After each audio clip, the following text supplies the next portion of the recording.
Ini adalah view ya, angle lain dari apa namanya, Mataf. Mataf.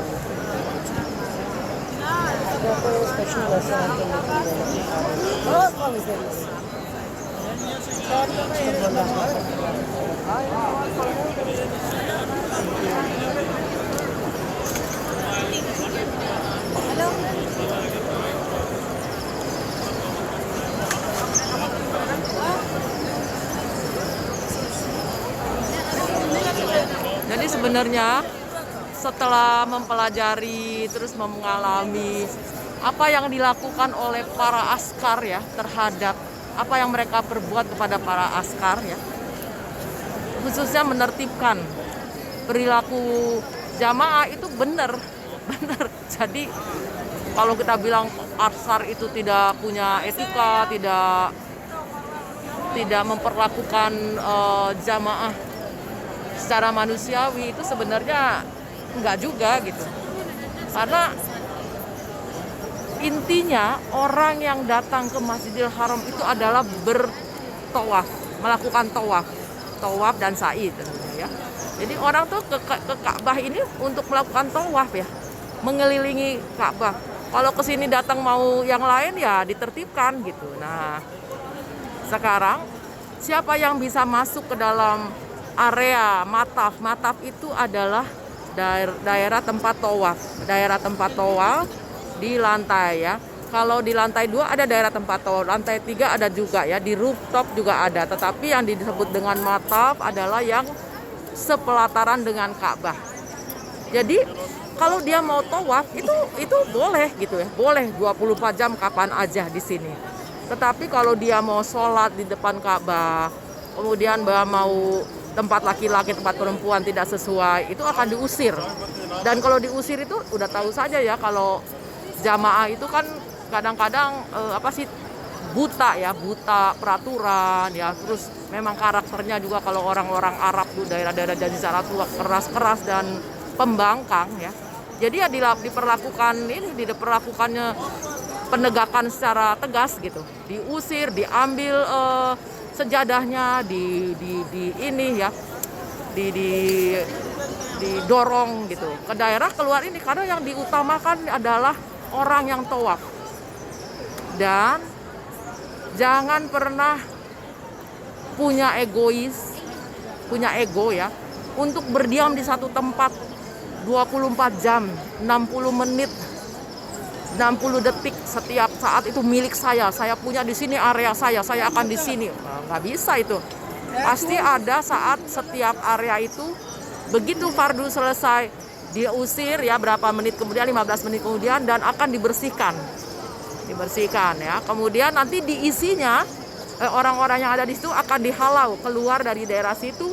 Kemudian nanti diisi oleh orang-orang yang baru selesai bertawaf gitu. Makanya kalau yang udah ngerti nih strategi ya, begitu kita udah duduk selesai fardu, kemudian mereka udah bilang nih askari, yalah aja, ayo keluar mau dibersihkan kan, karena kita nggak ngerti bahasa Arab.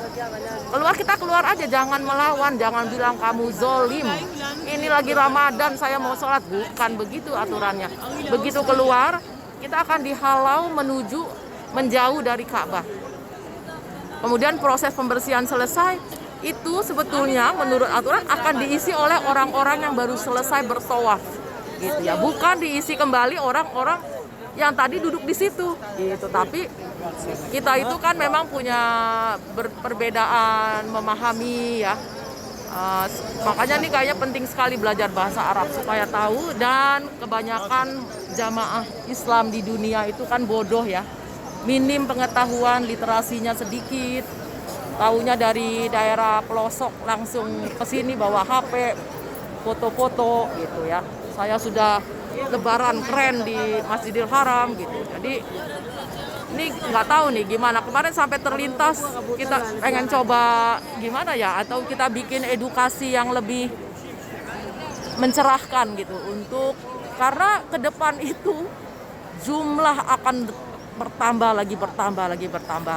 Dan kreativitas dalam tanda petik, kreativitas yang negatif dari para jamaah, terinspirasi dari TikTok, dari YouTube segala macam, itu makin aneh-aneh, ya begitulah.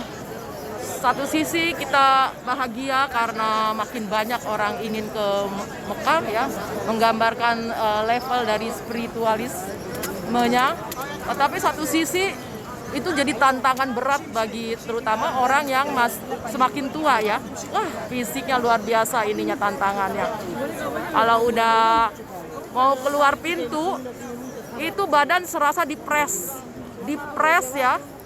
Divakum gitu, dipres karena kiri kanan badannya besar-besar, udah gitu udah besoknya kita udah meriang badannya karena kemarinnya dikompres oleh para jemaah lainnya.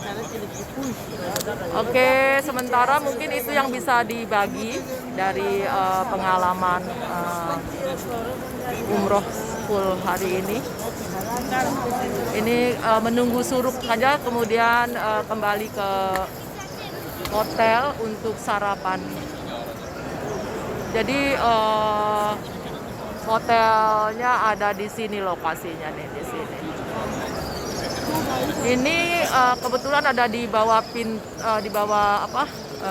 lampu hijau ya, lampu di mana kita memulai tawaf dengan mengucapkan Bismillahirrahmanirrahim.